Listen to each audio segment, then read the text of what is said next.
What's up, my wonderful Sports to the Bone family? What's up? What's up? A blessed evening to you all, and welcome back to another video. Hope you guys are doing okay. All right, my viewers and subscribers. So coming up in this one, we see where West Indies lead selector Desmond Haynes did an interview recently, and based on what he had to say, apparently he's still harboring thoughts of getting Nicholas Pooran, the newly appointed West Indies white ball captain, to play Test cricket. All right, so we'll take a look at that. I know a lot of you guys are big on getting Nicholas Pooran in the Test arena, so we will zoom in on that. Plus, we see in the IPL where the Delhi Capitals were able to get the better of Rajasthan Royals, who were without their star batsman Shimron Hetmyer. So we'll take a look at that. But before we go any further, you know the golden rule. If you have not yet subscribed, I'm asking you to go ahead and hit the subscribe button, man. Leave a like and make sure you drop a comment, all right? So straight into it, my viewers.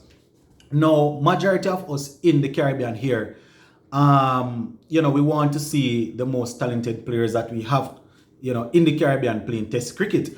And one would probably agree with me if I should say Nicholas Pooran and Shimron Hetmyer would be in that list, right? We all know the requirements as it relates to playing regional cricket to get in, right? So apparently Desmond Haynes was recently asked again whether or not he's looking forward to getting Nicholas Pooran in the Test team, and this is what he had to say, and I quote, "I would love to see Nicholas play Test cricket." Right, that's what he's saying. End quote. I would love to see Nicholas play Test cricket. Right, and as I said, a lot of us really want the ones that we would call talented players to represent us. You understand? Because it's not like we have a big pool to select from as it relates to people that are technically sound and people that we believe would be able to manage the rigors of Test cricket. Mark, I understand the requirements that they need to make to get in, and I am working with that. But I also understand that Test cricket, they play it for a period of 5 days. You understand, the pay is not as much as how they would want it, and there are lucrative contracts around the world to play T20 cricket. And what we need to remember is that people are not as passionate as they were in the 70s, 80s, and early 90s as it relates to representing West Indies. So when we come on here and call them out as it relates to them just playing T20 cricket and believe that's going to force them into, or force their hand into playing regional cricket so they can make the Test team. Not like that at all, my viewers and subscribers. Not like that. And I understand, I oftentimes say I am a big fan of Test cricket. I love to sit and watch Test cricket. It shows me how good a player is, how technical the player is as it relates to being able to go out there. If he's a batsman, settle down and bat for a day and a half. If he's a bowler, settle down and show their bowling worth. But I understand both sides of the coin. Now, I remember a couple months ago when Desmond Haynes just got the job, he would have indicated that he's going to try and get these players to play Test cricket, and he's still talking about that. So we remember that when Desmond got the job, when he did the interview with Pooran, when he spoke to Pooran, Pooran had indicated that he's definitely up for the challenge, up for the task as relates to playing Test cricket, but we don't know what's happening because he's getting older. Usually the older you get, you tend to walk away from Test cricket and go into T20 cricket. We don't usually see it in the reverse. Now that he's leading the ODI team, I don't know if we can use that to basically say, listen man, you need to try and see if you can play some Test cricket, You understand? I don't know how they're going to do it, but would be good. Now, when Pooran's reply to this would have been, when he was asked, playing Test cricket is still in my plans, right? Didn't say it is in his plans now, or he's going to play IPL or other cricket for the next 3 years. He said it is still in his plans, so the door is open, right? He said playing Test cricket is still in my plan. He went on to say everything happens at the right time. Everything happens at the right time. So when it's my time to play Test cricket, then it will be my time and I will play. That is what he basically said when, according to what Desmond Haynes had to say. Now, as I said, he's not getting any younger, and usually you'd want players, playing majority of the youthful days playing Test cricket, and then they probably go on into T20. But it's not like that. It's not like that. I mean, players that we would have seen do things like people like Chris Gale, people like AB de Villiers. These guys would have mastered Test cricket, and at the time T20 cricket was becoming more popular, and they saw it was a way that they could make a lot of money. So they say, all right, let us matriculate over into T20 cricket. But let us remember, these guys would have achieved a whole lot at the Test and ODI level already. And that is because, when they came into cricket, there was no T20 like that. It was all about representing your country, playing ODI and Test cricket. If you understand what I mean, playing ODI and Test cricket. Some of these guys would travel and play, cricket in England and things like that, county cricket and stuff. But it's changing now. It's changing. So you find that these players are going to be driven towards a faster pace, and it's not long. 3.5 to 4 hours and the game is finished. You understand? You're out there bowling. You're feeling for 20 overs, and then you only need to go out there and bat, and the game is finished. I mean, it's high stake. You win, you lose, you still get your money. You understand it? And I guess it's more time. You get more time to spend with the family and thing, But I don't know, my viewers and subscribers. As I said, it would be nice to see Nicholas Pooran playing some Test cricket. But we know the requirements. Same thing as Hetmeyer. The good thing is that before the IPL, Hetmeyer had played a couple of games for his team. He did not do too well, so more than likely he wouldn't have been considered, for the Test team the other day that played against England, because he didn't do too well.